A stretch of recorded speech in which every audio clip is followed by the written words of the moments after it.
ગઈકાલે ગોંડલના અમારા આમ આદમી પાર્ટીના નેતા જિગીશાબેન પટેલ ઉપર મહિલાઓના ટોળા દ્વારા હુમલો કરાવવામાં આવ્યો। ત્યાં ગોંડલ નગરપાલિકા વિસ્તારના કેટલાક પ્રશ્નોને લઈ આમ જનતાએ જિગીશાબેનને રજૂઆત કરી કે અમારા મત વિસ્તારમાં અમારા વિસ્તારમાં આ પ્રશ્ન છે, તમે સાંભળવા આવો।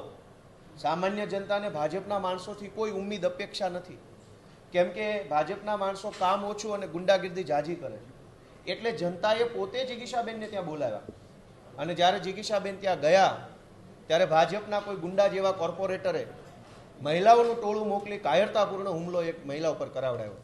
બહુ મરદ મૂછાળા હોત તો આવવું તું પોતે સામે અને કરવી હતી લવારી તો તમને ખબર પડે કે અમારી જિગીશાબેનમાં કેટલો દમ છે। પણ કાયરતાપૂર્ણ કૃત્ય, જેમ રામાયણમાં રાવણ છે એ સાધુનો વેશ ધરીને આવ્યો, એમ ભાજપના ગુંડાઓ હવે બહેનોને આગળ કરી રહ્યા છે। આ દુર્ભાગ્યપૂર્ણ ઘટના બની છે, એનો આમ આદમી પાર્ટી સખત સજ્જડ વિરોધ કરે છે। અમે માનનીય મુખ્યમંત્રીશ્રીનું પણ ધ્યાન દોરશું કે વારંવાર આમ આદમી પાર્ટીના મોટા પ્રદેશ નેતા ઉપર જે હુમલાઓ થાય છે, એ ગંદી યુપી બિહાર જેવી રાજનીતિ અહીંયા ગુજરાતમાં બંધ કરી દો। હુમલાઓની રાજનીતિ એ ગુજરાતનું સંસ્કૃતિ નથી। ગુજરાત વાદ સંવાદની રાજનીતિ કરે છે।